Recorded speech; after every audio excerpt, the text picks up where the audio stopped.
Good morning. We have an exciting one for you today. We started this 12-day event 12 days ago with the launch of O1, our first reasoning model. It's been amazing to see what people are doing with that and very gratifying to hear how much people like it. We view this as sort of the beginning of the next phase of AI, where you can use these models to do increasingly complex tasks that require a lot of reasoning. And so for the last day of this event, we thought it would be fun to go from one frontier model to our next frontier model. Today, we're going to talk about that next frontier model, which you would think logically maybe should be called O2, but out of respect to our friends at Telefonica, and in the grand tradition of OpenAI being really, truly bad at names, it's going to be called O3. Actually, we're not going to we're going to announce two models today, O3 and O3 Mini. O3 is a very, very smart model. O3 Mini is an incredibly smart model, but really good at performance and cost.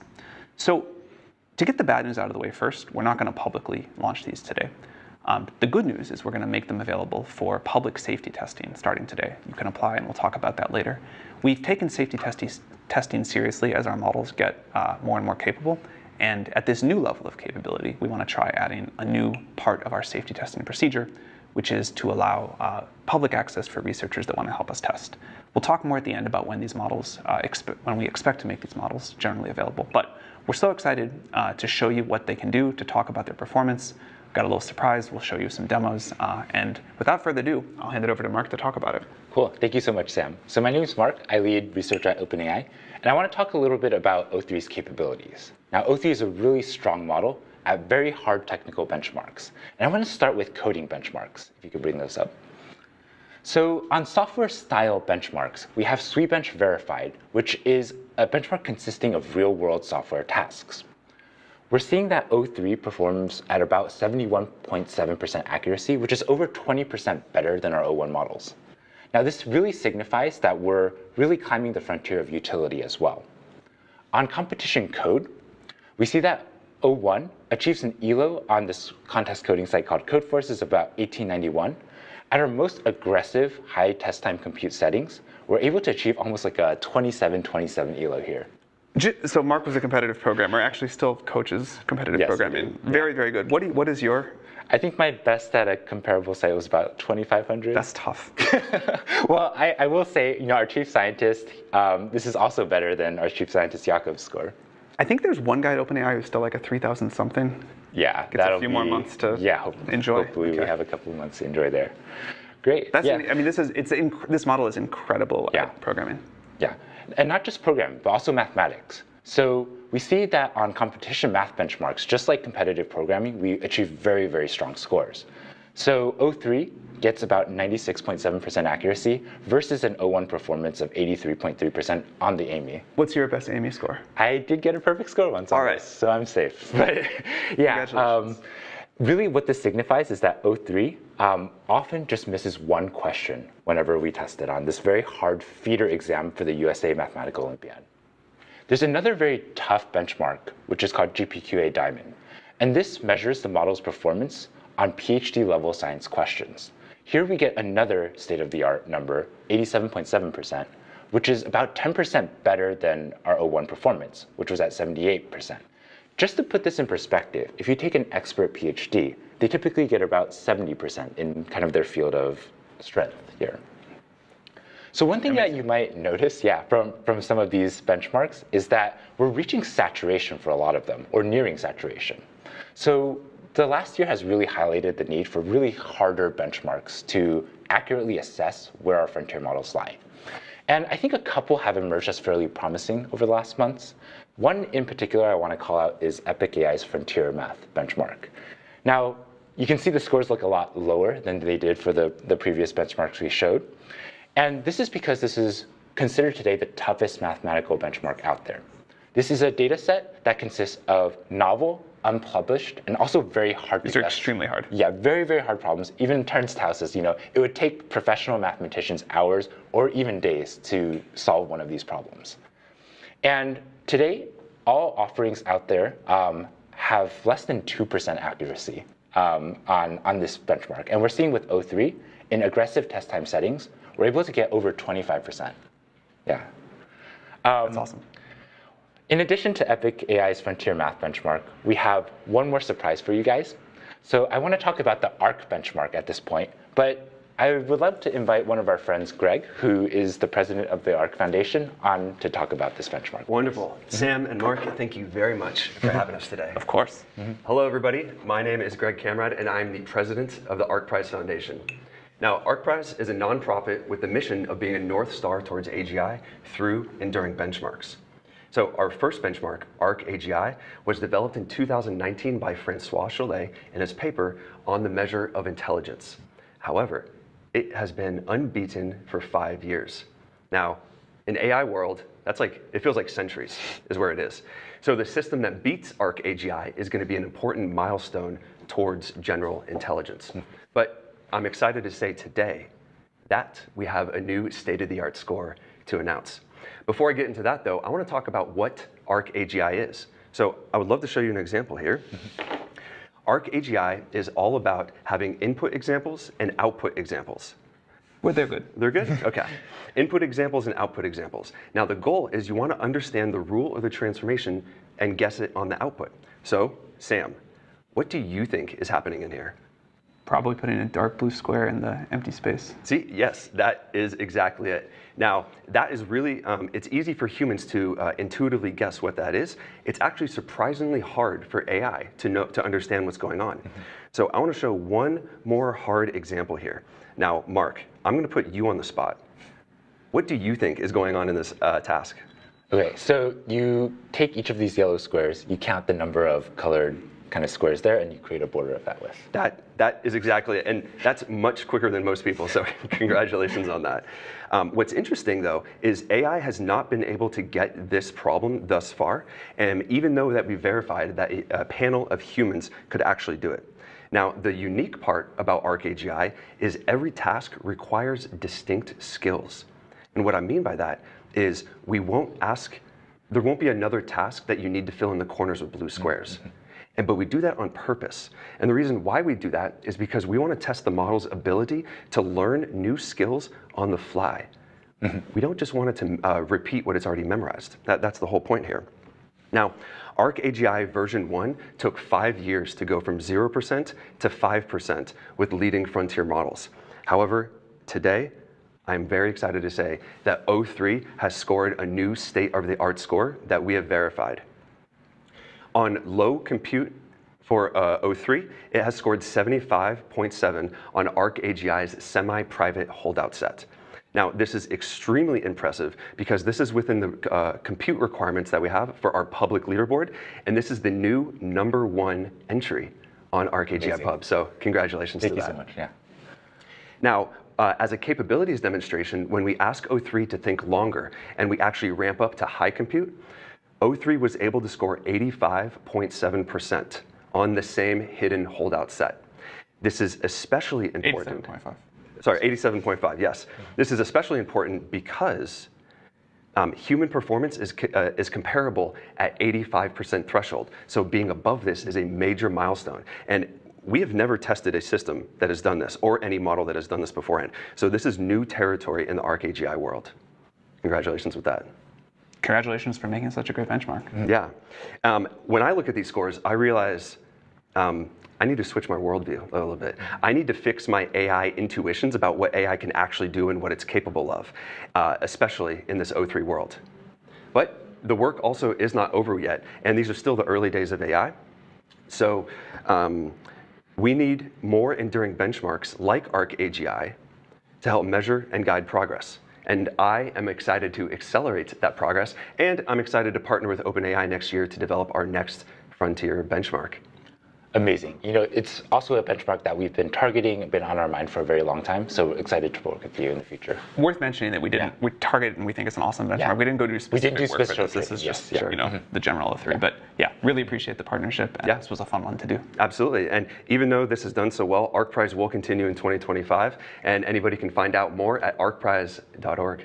Great. Thank you so much for coming on. Absolutely. Yeah. Okay, so next up, we're going to talk about O3 Mini. O3 Mini is a thing that we're really, really excited about, and Hongyu, who trained the model, will come out and join us. Hey. Hey, Sam. How are you? Hey. Hi, everyone. I'm Hongyu Ren. I'm an OpenAI researcher working on reasoning. So this September, we released O1 Mini, which is an efficient reasoning model in the O1 family that's really capable of math and coding, probably among the best in the world, given the low cost. So now, together with O3, I'm very happy to tell you more about O3 Mini, which is a brand new model in the O3 family that truly defines a new cost-efficient reasoning frontier. It's incredible. Yeah, though it's not available to our users today, we are opening access to the model to our safety and security researchers to test the model out. With the release of adaptive thinking time in the API a couple of days ago, for O3 Mini, we'll support 3 different options: low, medium, and high reasoning effort. So the users can freely adjust the thinking time based on their different use cases. So for example, for some, we may want the model to think longer for more complicated problems and think shorter with simpler ones. With that, I'm happy to show the first set of evals of O3 Mini. So on the left-hand side, we show the coding evals. So it's like code versus ELO, which measures how good a programmer is, and the higher is better. So as we can see on the plot, with more thinking time, O3 Mini is able to have increasing ELO, all outperforming O1 Mini. And with median thinking time, it's able to measure even better than O1. Yeah, so it's for an order of magnitude more speed and cost, we can deliver the same code performance on this eval, or even better experience, right? So although it's the O3 Mini High is still a couple 100 points away from Mark, it's not far. It's better than me, probably. But just an incredible sort of cost to performance gain over what we've been able to offer with O1, and we think people will really love this. Yeah, I hope so. So on the right-hand plot, we show the estimated cost versus code versus ELO trade-off. So it's pretty clear that O3 Mini defines a new cost-efficient reasoning frontier on coding. So it's achieved better performance, compared with better performance than O1 with a fraction of cost. Amazing. With that being said, I would like to do a live demo. That sounds great. On O3 Mini. And hopefully you can test out all the 3 different low, medium, high thinking time of the model. So let me paste the prompt.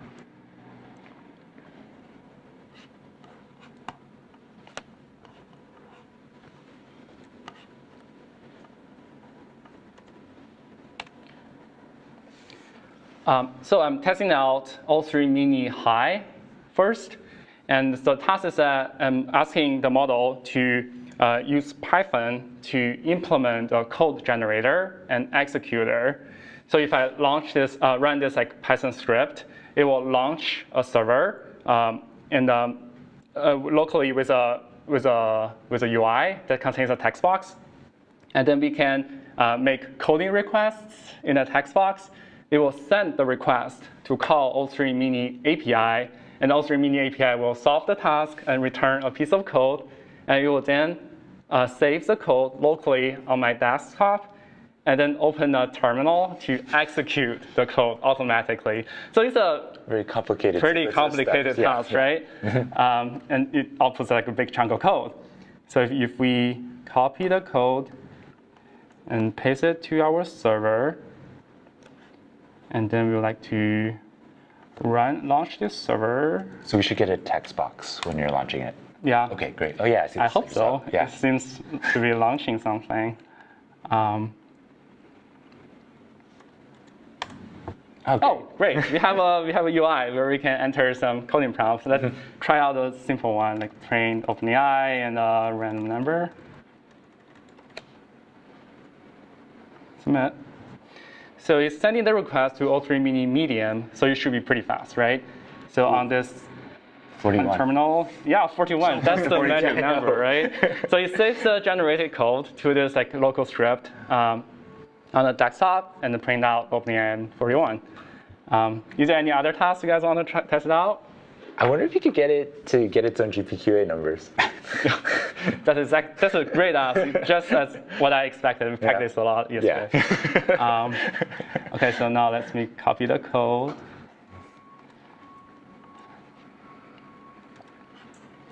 And send it in the code UI. So in this task, we asked the model to evaluate O3 mini with the low reasoning effort on this hard GPQA dataset.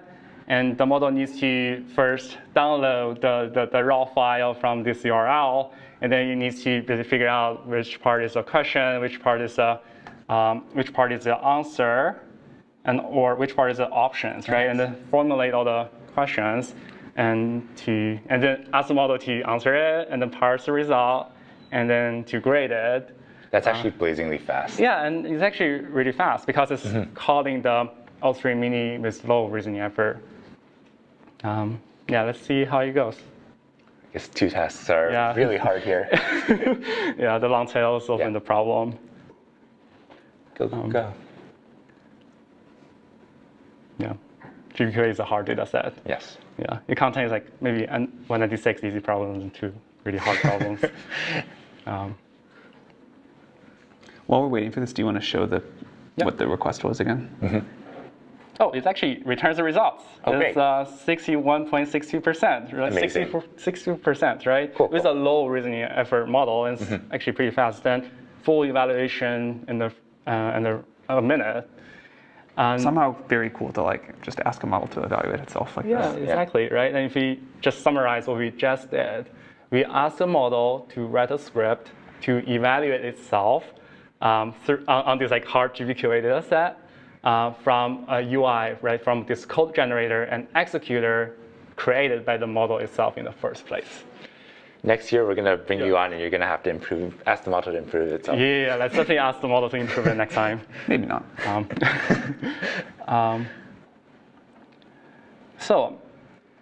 Besides code forces and GPQA, the model is also a pretty good math model.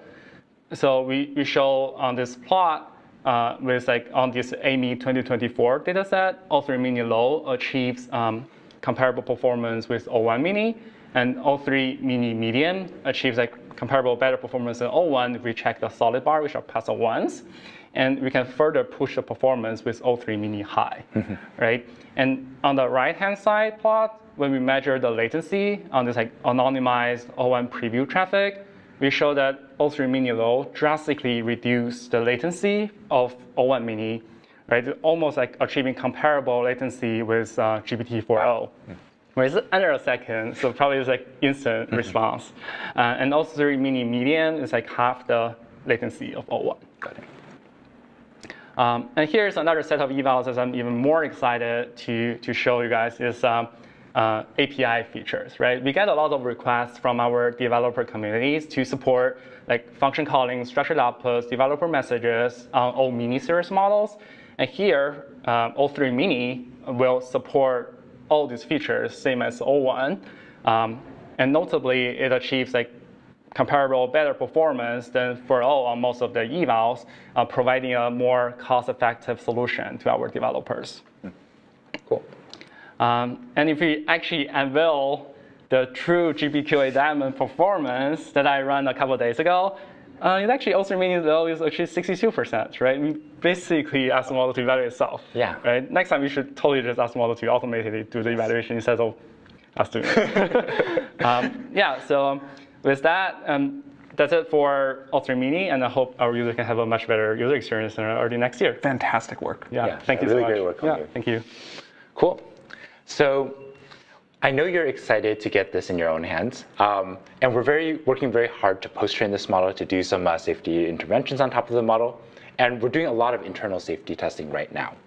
But something new we're doing this time is we're also opening up this model to external safety testing, starting today with O3 mini, and also eventually with O3.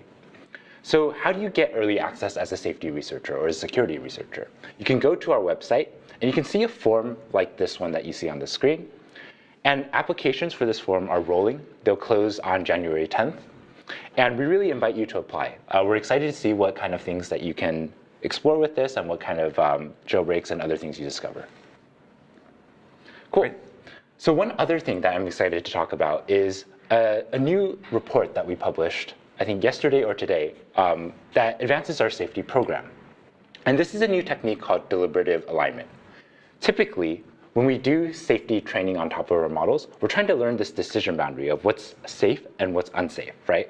And usually it's just through showing examples, pure examples of this is a safe prompt, this is an unsafe prompt. But we can now leverage the reasoning capabilities that we have from our models to find a more accurate safety boundary here. And this technique, called deliberative alignment, allows us to take a safety spec, allows the model to reason over a prompt, and also just tell, is this a safe prompt or not? Oftentimes within the reasoning, it will just uncover that, hey, this user is trying to trick me, or they're expressing this kind of intent that's hidden. So even if you kind of try to cipher your prompts, oftentimes the reasoning will break that. And the primary result you see is in this figure that's shown over here. We have our performance on a rejection benchmark on the x-axis and on over-refusals on the y-axis. And here to the right is better. So this is our ability to accurately tell when we should reject something, also our ability to tell when we should refuse something. And typically you think of these two metrics as having some sort of trade-off. It's really hard to do well on both at the same time. It is really hard to do, yeah. But it seems with deliberative alignment that we can get these two green points on the top right, whereas the previous models, the red and blue points, signify the performance of our previous models. So we're really starting to leverage safety to get, leverage reasoning to get better safety. Yeah, I think this is a really great result of safety. Yeah. Fantastic. Okay, so to sum this up, O3 Mini and O3, apply please if you'd like for safety testing to help us test these models as an additional step. We plan to launch O3 Mini around the end of January and full O3 shortly after that. But that will, the more people can help us safety test, the more we can make sure we hit that. So please check it out. And thanks for following along with us with this. It's been a lot of fun for us. We hope you've enjoyed it too. Merry Christmas. Merry Christmas. Merry Christmas.